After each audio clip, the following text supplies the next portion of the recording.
I took the job on a gray Monday in late October, the kind of morning where the clouds sit low and the city sounds padded, as if someone put felt over the streets. The office was on the seventh floor of a concrete building downtown, and the elevator smelled faintly of oil and old paper. I remember standing in front of the reception desk with my coat still on, holding a pen that didn't feel like mine, and signing the last page of the offer packet, while the HR woman smiled like this was the simplest thing in the world. I believed then that money was proof. Proof that I had finally chosen the responsible route. Proof that I wasn't drifting anymore.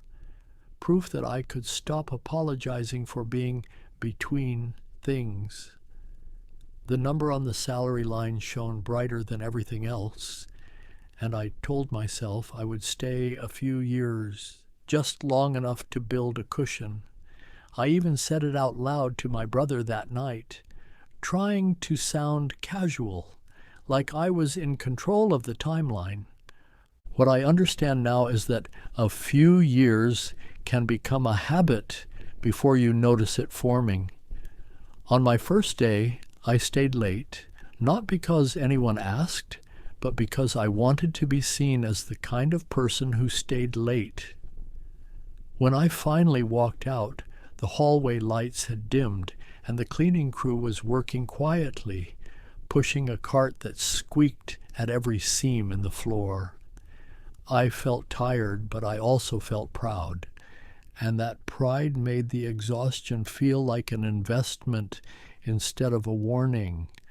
On the drive home, I turned the heat up too high and watched my breath disappear in the windshield glare. I told myself this was stability arriving, that the long hours were just the entry fee. I didn't notice how quickly my life began to organize itself around that entry fee. But by the end of that week, I was already learning the rhythm that would carry me much farther than I planned. In those first weeks, I kept a small notebook in my desk drawer, the kind with a stiff black cover. I wrote down the names of people I needed to impress, the acronyms everyone used, and reminders like, "Don't sound uncertain." I believed if I copied the right habits, I would arrive at a better life. What I understand now is that I was training myself to accept the job's rules as my own. The more fluent I became in that language, the easier it was to imagine staying, because staying started to feel like the only adult option. I kept telling myself it was temporary, but temporary has a way of becoming the default when the money keeps landing and the calendar keeps filling. Even then, something in me knew I was making a trade I didn't fully understand, and that quiet unease kept moving with me into the next season. By November, my mornings had a pattern that felt almost comforting. I parked in the same garage, walked the same 4 blocks, passed the bakery that opened before sunrise, and nodded at the same bus driver who leaned on his horn like it was a greeting. The building had its own weather inside, always cool, always dry, and I learned to keep a sweater on the back of my chair as if I'd been there for years instead of weeks. I believed then that repetition meant progress. If I showed up every day, did the work, and kept my head down, the future would take care of itself. The paycheck arrived on time, and that reliability quieted something in me that had been restless for a long time. I paid down a credit card, bought a decent mattress, replaced the tires I'd been pretending were fine. Each small fix felt like I was becoming the person I was supposed to be. What I understand now is that relief can be loud enough to drown out discomfort. I started staying late more often, telling myself I was building credibility. I missed a friend's birthday dinner because a report wasn't perfect yet. I skipped a Sunday drive with my father because I wanted to get ahead for the week. Nothing felt dramatic. It was always just one more hour, one more email, one more task I could finish, so tomorrow would be easier. The language in my mouth changed before my mind caught up. I stopped saying, I'll be here a couple years, and started saying, it's not a bad place, and the benefits are solid, and you could do worse. Those sentences sounded practical, but they were also a kind of surrender I didn't name. On a rainy night near the end of my first year, I left the office after dark and saw my reflection in the glass doors, shoulders a little tighter, jaw set like I was bracing for something. I told myself it was normal, that adulthood was mostly bracing. That belief carried me into the next years, where the job began to pull me upward in ways that looked like success from the outside. I also began to carry the office home in my pockets. I'd check email at stoplights and keep my laptop bag by the couch as if it belonged there. I believed responsiveness was professionalism, that being available meant being valuable. What I understand now is that it was the start of surrendering my attention. I didn't lose my time all at once. I handed it over in tidy little pieces, and each piece made the next one easier to give. I kept telling myself it was temporary, but temporary has a way of becoming the default. When the money keeps landing and the calendar keeps filling, even then something in me knew I was making a trade I didn't fully understand, and that quiet unease kept moving with me into the next season. By the third year, I had a title that sounded impressive when I introduced myself at weddings or family gatherings. My desk moved closer to the windows, and my calendar filled with meetings that had strategic in the subject line. People started asking my opinion, and I felt a quiet thrill when the room listened. I dressed better, spoke more carefully, and learned to keep a neutral face even when I didn't feel neutral. I believed then that advancement meant fulfillment would eventually follow. If I kept climbing, the work would start to matter more, and the wait would feel justified. I repeated the advice I'd absorbed without thinking. Be patient. Pay your dues. Don't quit too soon. I said it to younger co-workers, and I said it to myself when I felt the first flicker of doubt. What I understand now is how easily we turn our compromises into wisdom. I remember one winter evening when the building was nearly empty, and snow fell in thick, slow flakes outside the glass. The city looked hushed and beautiful from 7 floors up. I sat alone at my desk finishing a report that wasn't due until the next week, not because it needed to be done, but because I didn't know what else to do with myself. The silence in the office felt heavier than the work. Driving home on slick roads, my headlights carving narrow tunnels through the snow, I realized I couldn't remember the last time I felt genuinely excited about a morning. I had moments of satisfaction, sure, but they were thin and quick. Still, the pay was good, and the fear of losing it felt bigger than the emptiness I was finally noticing. The next day, I came in early and acted like nothing had happened. That's what I did with uncomfortable truths back then. I tucked them into a drawer and closed it. But the drawer didn't stay shut. Over the years, it began to rattle, and the job started to follow me home in ways I couldn't ignore. Around then, I started keeping my calendar open even when I ate. I'd take a bite, swallow, then glance at the next meeting like it was a weather report. I believed urgency was the same as importance. What I understand now is that urgency can be manufactured, and I helped manufacture it by always complying.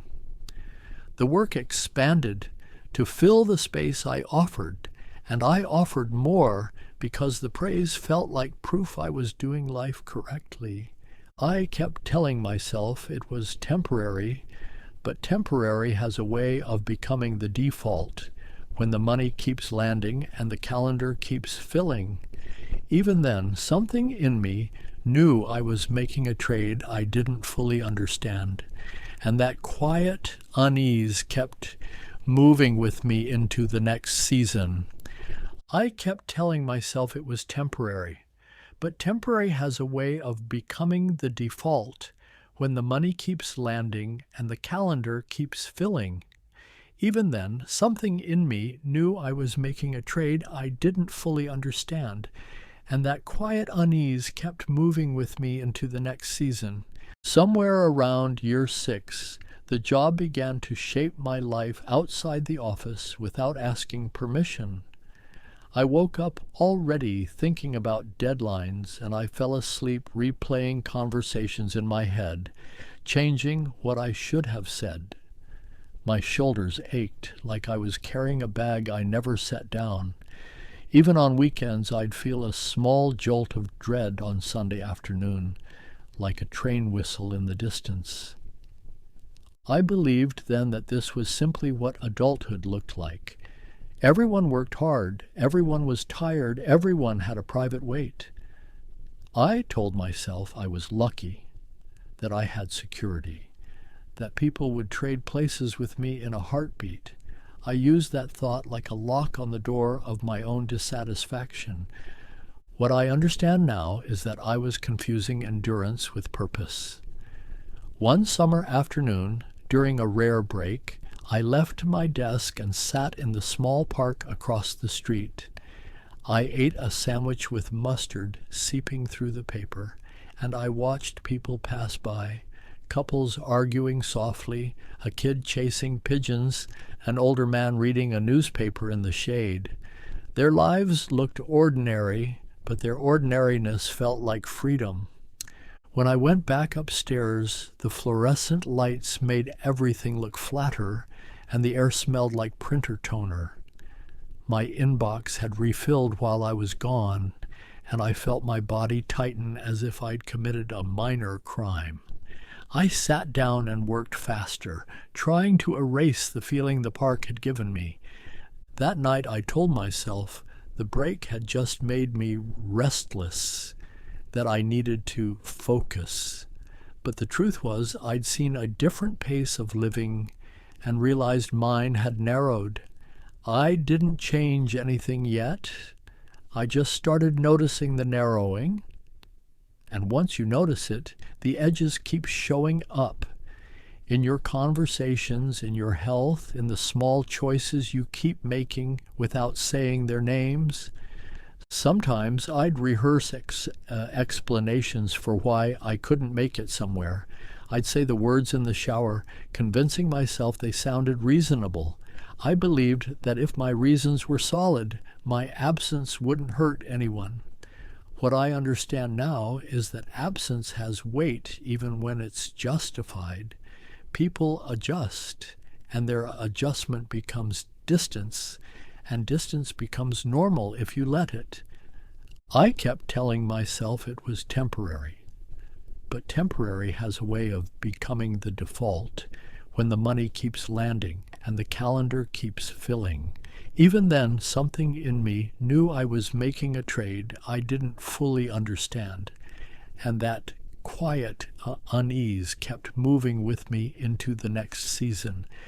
I kept telling myself it was temporary, but temporary has a way of becoming the default when the money keeps landing and the calendar keeps filling. Even then, something in me knew I was making a trade I didn't fully understand, and that quiet unease kept moving with me into the next season. I didn't call it a warning then, I just felt it following me. Segment 5, word count 536, char count 3,550. By year 10, the job wasn't just paying for comfort, it was paying for silence. The raises had been steady, and my lifestyle had quietly risen to meet them. Better apartment, nicer car, dinners out that became routine instead of celebration. Each upgrade felt earned, and each one also tightened the knot that kept me in place. I believed then that gratitude required acceptance. If I was fortunate, I shouldn't complain. I told myself that wanting something else was childish, that adults learn to live with trade-offs. When I felt restless, I called it ambition and worked harder, as if effort could solve the feeling I wouldn't name. What I understand now is that gratitude doesn't ask you to abandon yourself. I remember a meeting on a Tuesday morning, the conference room warm with stale coffee and the hum of the projector. A younger coworker, smart, steady, not dramatic, announced she was resigning. She spoke plainly about wanting her time back, about choosing work that fit her life instead of swallowing it. The room congratulated her with polite smiles, and I felt a sharp envy I didn't expect. Driving home that evening, I replayed her words over and over. It wasn't her courage that stung as much as my own avoidance. I realized how long it had been since I allowed myself to imagine alternatives without immediately shutting them down with numbers and fears. The next week I looked at job postings late at night, not applying, just looking, as if browsing could count as movement. Then I closed the laptop and went back to sleep, telling myself I'd revisit it later. That later became a familiar promise, and the job continued to wrap itself around my identity until I stopped noticing the difference between who I was and what I did. I started to keep receipts in neat stacks, like evidence. On Sunday evenings, I'd total things up and tell myself the numbers meant I was safe. I believed safety was the highest goal. What I understand now is that safety is a tool, not a destination. I had built a life that looked secure from the outside, but inside it felt increasingly narrow, and the narrowness kept nudging me forward in the same direction. I kept telling myself it was temporary, but temporary has a way of becoming the default when the money keeps landing and the calendar keeps filling. Even then, something in me knew I was making a trade I didn't fully understand, and that quiet unease kept moving with me into the next season. I kept telling myself it was temporary, but temporary has a way of becoming the default when the money keeps landing and the calendar keeps filling. Even then, something in me knew I was making a trade I didn't fully understand, and that quiet unease kept moving with me into the next season. I kept telling myself it was temporary, but temporary has a way of becoming the default when the money keeps landing and the calendar keeps filling. Even then, something in me knew I was making a trade I didn't fully understand, and that quiet unease kept moving with me into the next season. Segment 6. Word count 507. Char count. Divi tukstoshi septini simti devindesmit seshi.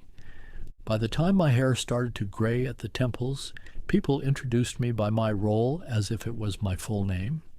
At family gatherings, someone would ask, "How's work?"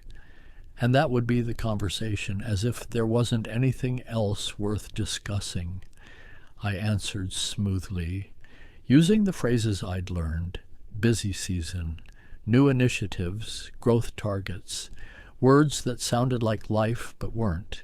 I believed then that identity could be borrowed from work, that it was efficient to let one thing stand in for many. I told myself I was building something, that my sacrifices were part of a larger story. But the story was mostly spreadsheets and late nights and the dull ache of always being on. What I understand now is how narrow that made my world. One evening I sat at my kitchen table with a shoebox of old photographs I'd been meaning to organize. The lamp cast a small circle of light, and outside the window the street was quiet. I thumbed through pictures of birthdays, trips, and holidays, and I noticed how often I looked like someone who was halfway elsewhere. In the background of one photo, a clock on the wall showed a time that should have meant I was home, but I remembered being at the office that day and arriving after the cake had been cut. I put the photos back and sat there longer than I meant to. The salary had shaped my commitments, my habits, even my sense of safety. Leaving felt like pulling a brick out of the foundation. So I postponed change again, telling myself the timing wasn't right, that I'd wait until after the next project, the next review, the next bonus cycle. But postponement has a cost that doesn't show up on a statement.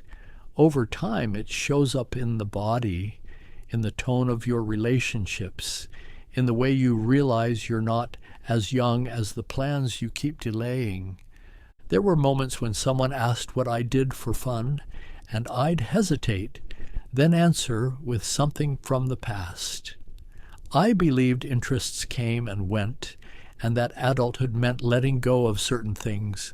What I understand now is that neglect turns pleasure unfamiliar. I wasn't just tired, I was out of practice at being myself, and the job filled the space where that practice used to be. I kept telling myself it was temporary, but temporary has a way of becoming the default when the money keeps landing and the calendar keeps filling. Even then, something in me knew I was making a trade I didn't fully understand, and that quiet unease kept moving with me into the next season. I kept telling myself it was temporary, but temporary has a way of becoming the default when the money keeps landing and the calendar keeps filling. Even then, something in me knew I was making a trade I didn't fully understand, and that quiet unease kept moving with me into the next season. The consequences didn't arrive like a crash. They came like water seeping under a door, slow, persistent, easy to ignore until the floor starts to warp. My sleep got lighter, my blood pressure crept up. Friends stopped inviting me places because I'd become the person who probably can't. Even when I did show up, I carried an impatience I didn't like, as if I was always half thinking about what I should be doing instead. I believed then that slowing down would come naturally later, that I could course correct once things settled. I treated my health like a bill I could pay later, and I treated relationships the same way, assuming they would wait for me because they always had. I didn't see how my absence was becoming a pattern other people adjusted to. What I understand now is that later is not guaranteed. One afternoon I sat in a doctor's office with outdated magazines on the table and a fish tank bubbling softly in the corner. The nurse wrapped the cuff around my arm and told me to breathe. When the doctor came in, he spoke calmly, but his eyes were serious. He said the numbers out loud. Nothing catastrophic yet, but trending in a direction I couldn't pretend was fine. I walked out into the parking lot and stood beside my car longer than I needed to. The air smelled like hot asphalt, and a few leaves skittered across the pavement. I felt a clarity I hadn't felt in years. The job had paid well, but it had also quietly narrowed my life. That wasn't a moral lesson. It was a simple accounting. I went back to work the next day, but the routine felt fragile, like a costume that didn't fit the same way.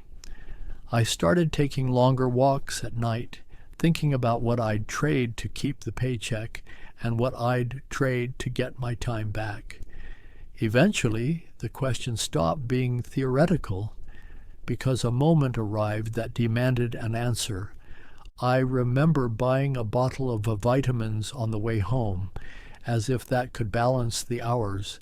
I believed small fixes could compensate for big patterns. What I understand now is that patterns don't bargain. They accumulate. They show up in numbers on a chart and stiffness in the morning, and they force you to admit that comfort can still be costing you. I kept telling myself it was temporary, but temporary has a way of becoming the default when the money keeps landing and the calendar keeps filling. Even then, something in me knew I was making a trade I didn't fully understand, and that quiet unease kept moving with me into the next season. I kept telling myself it was temporary, but temporary has a way of becoming the default when the money keeps landing and the calendar keeps filling. Even then, something in me knew I was making a trade I didn't fully understand, and that quiet unease kept moving with me into the next season. Leaving didn't happen in one heroic decision. It unfolded in small steps that felt almost embarrassingly cautious. I updated my resume at the dining table, then closed the document and reopened it days later. I talked to a former coworker over coffee in a quiet cafe where the cups clinked softly and the barista knew everyone's name. I listened more than I spoke, feeling both old and strangely new at the same time. I believed then that stepping away would mean admitting failure, as if staying was the only proof I could offer that I was dependable. I was afraid of being the person who couldn't handle it, even though I had handled it for decades. I was also afraid of what would be left if the job wasn't there to fill my days and explain my choices. What I understand now is that staying too long had been the real cost. The job had given me comfort, but it had also trained me to accept a shrinking life as normal. Once I saw that clearly, I couldn't unsee it.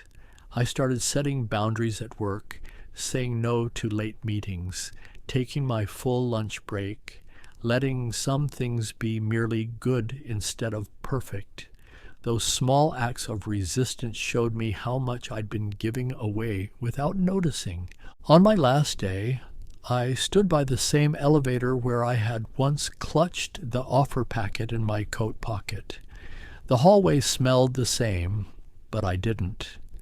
A few people shook my hand, and one person said, "You'll be missed," in the polite tone offices use.